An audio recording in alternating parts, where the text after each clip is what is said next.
Nouvelle capsule café, capsule salée, capsule d'été. Je suis sorti de la Batcave et je vais vous reparler du fameux triptyque que j'aime bien présenter de cette façon-là, sous forme de triangle. Fréquence, intensité, volume. Vous avez là la base de toute structure d'entraînement.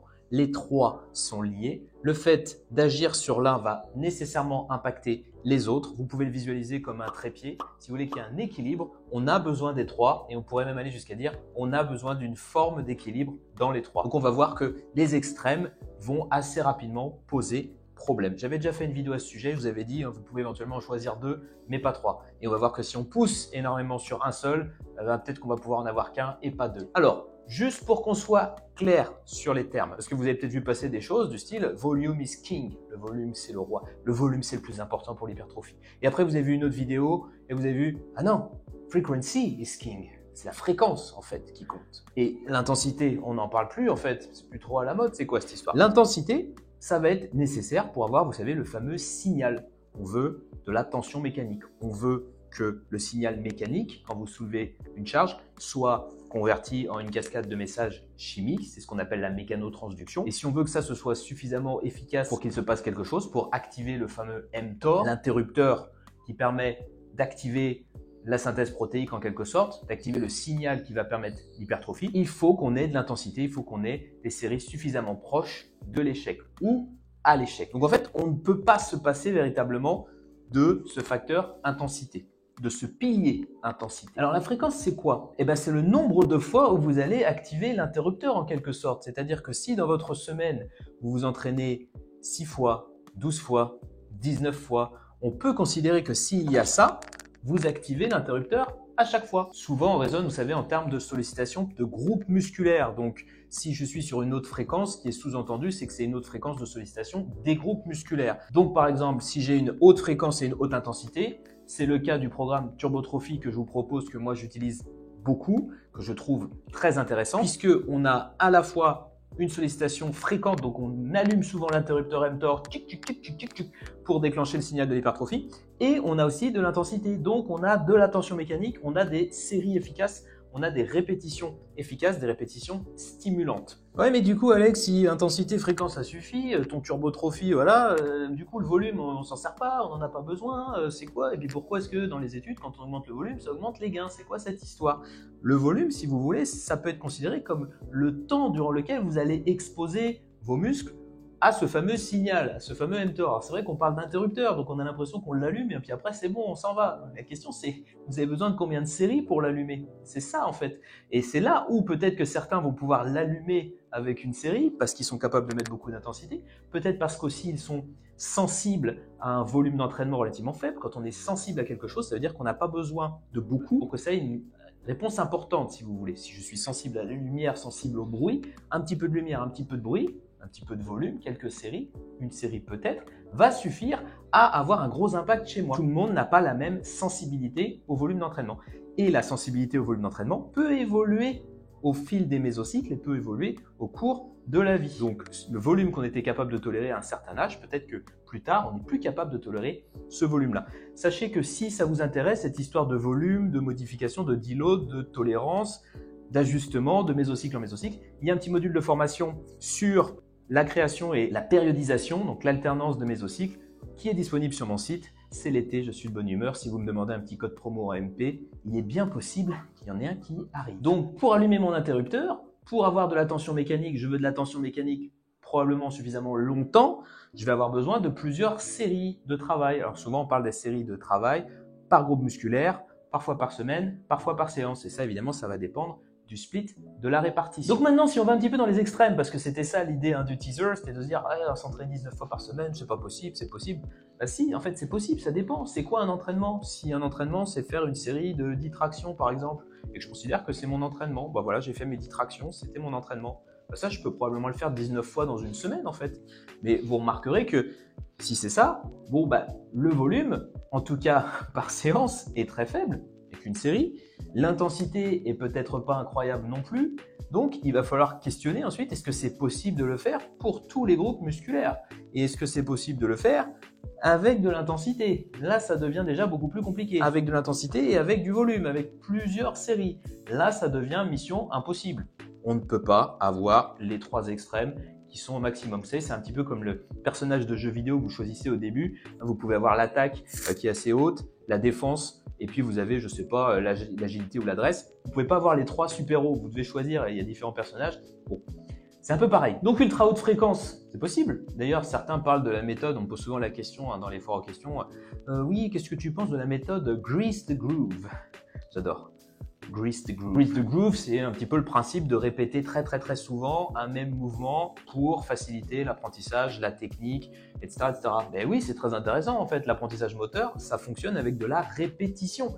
Et vous voulez de la répétition qualitative, c'est-à-dire que vous voulez avoir un fond frais, vous voulez ne pas être complètement fatigué parce que sinon, ça désorganise complètement le schéma moteur si vous voulez. On peut travailler sous fatigue, bien entendu, mais si vous voulez maximiser l'apprentissage, c'est toujours bien quand vous êtes en bonne forme, quand vous êtes frais. Donc, une très haute fréquence d'entraînement pour apprendre un mouvement, c'est très intéressant. Par contre, il faut accepter qu'au second plan se mette éventuellement l'intensité ou le volume. Ou alors, on n'est pas sur une fréquence extrême, elle est modérée, et là, on peut avoir un des deux autres. Si je prends un autre extrême, intensité super élevée, je vous fais faire une série à l'échec. Mais à l'échec, je vous menace. Et donc, vous devez aller vraiment là où vous n'allez pas tout seul, finalement. Une fois que vous n'en pouvez plus, vous avez fini votre série, je vous fais faire des reps forcés. Vous me détestez vraiment. Vous faites faire des reps forcés. À la fin de vos reps forcés, au bout de 10-15 secondes, c'est un rest pause. En fait, je vous refais faire des reps forcés éventuellement. Puis après les reps forcés, je vous fais faire une isométrie. Il faut maintenir la charge le plus longtemps possible. Voilà. Une série comme ça. Intensité horrible. Combien de séries vous allez faire comme ça? Voilà, vous rentrez en fait. Vous n'êtes plus en état. Vous partez de la salle de sport et vous n'avez peut-être pas envie d'y revenir. Et donc, ça va avoir un impact sur la fréquence. Vous n'allez pas être capable de faire ça souvent. Sur le volume aussi. Une série comme ça va vous suffire. Vous allez stopper. Donc, ultra haute intensité, ok, mais est-ce que c'est vraiment rentable dans la balance? Probablement pas. Si je pars maintenant sur un ultra haut volume, énormément de séries. Vous savez, on a tendance à considérer qu'un haut volume d'entraînement, c'est peut-être 20 séries de travail par groupe musculaire par semaine. Certains parlent même d'aller jusqu'à 20-30 séries de travail par groupe musculaire par semaine, on considère que c'est plutôt un haut volume. Et il y a des études qui nous montrent que, en théorie, si on augmente ce nombre de séries-là, qu'on va vers du 40, voire même vers du 50, on continue à gagner un petit peu, à grappiller un petit peu de gains. Alors moins que sur les premières séries, évidemment, c'est une relation non linéaire, mais on continue à gagner. Alors imaginez la tête de vos séries, la tête de vos séances, si vous avez plein de séries à chaque fois. L'intensité disparaît. Alors, ce qui se passe, c'est que vous allez générer de la fatigue. Et souvent, la fatigue, on peut la confondre avec de l'intensité. C'est-à-dire que c'est difficile, vous en avez marre, c'est dur, ça ne marche plus, la contraction musculaire ne fonctionne plus très bien. Mais ça ne veut pas dire qu'il y a de l'intensité, ça peut vouloir dire qu'il y a de la fatigue. Et c'est là où on parle de junk volume finalement. Donc un ultra haut volume, beaucoup de séries par séance, beaucoup de sollicitations des groupes musculaires vont faire que vous n'allez pas pouvoir mettre beaucoup d'intensité. Et puis, en termes de fréquence, si vous avez tapé 25-30 séries sur les pecs un jour, par exemple, vous n'allez pas avoir envie de refaire les pecs tout de suite. Évidemment, ça dépend de la répartition de votre structure d'entraînement. Alors, on fait quoi de tout ça? Mais l'idée, c'est de ne pas partir du principe qu'une haute fréquence d'entraînement, c'est tout de suite impossible. Donc, quelqu'un qui vous dit, moi, je m'entraîne 6 fois par semaine ou 7 fois par semaine, dire, n'importe quoi, les muscles ont besoin de repos, voyons, tu n'as rien compris, va apprendre un truc, ouvre un livre. Non, demandez-lui ce qu'il met dans ses séances. C'est quoi pour toi une séance? Et voyez ce qu'il y a en termes d'intensité, ce qu'il y a en termes de volume. Quelqu'un qui vous dit, moi je fais 30 séries sur les pecs, avant de lui dire n'importe quoi, demandez-lui, ouais mais à quelle fréquence, quelle intensité tu mets, et puis et les autres groupes musculaires, qu'est-ce que tu en fais? Est-ce qu'ils sont en maintenance? Est-ce qu'ils sont aussi très travaillés, etc., etc. Et puis quelqu'un qui vous dit, moi je vais à l'échec, je vais tout le temps à l'échec, je vais même après l'échec, au-delà de l'échec. J'avais fait une petite vidéo là-dessus. Avant de dire, ouais, c'est n'importe quoi, ça sert à rien, ça génère de la fatigue, oui peut-être, mais demandez-lui, ouais, mais du coup, tu vas souvent à l'échec? Quand tu dis tout le temps à l'échec, ok, mais tu t'entraînes combien de fois par semaine? Tes muscles, tu les sollicites combien de fois par semaine? Puis tu fais combien de séries à l'échec? Voilà.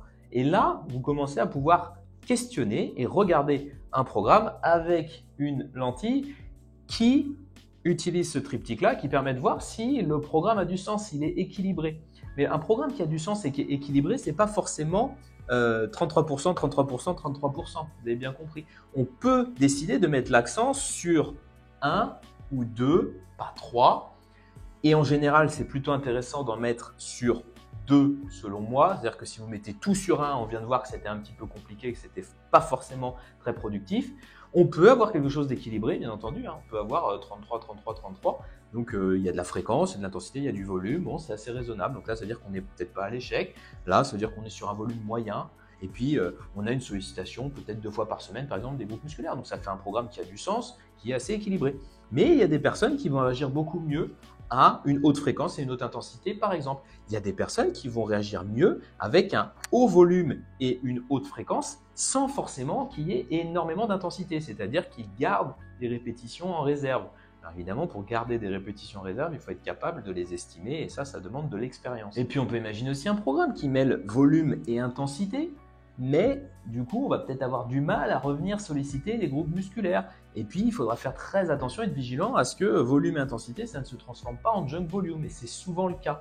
Donc, il y a peut-être des combinaisons qui fonctionnent mieux que d'autres. Donc, vous l'aurez compris, c'est comme dans plein de choses dans la vie, les extrêmes, souvent, c'est pas le plus avantageux.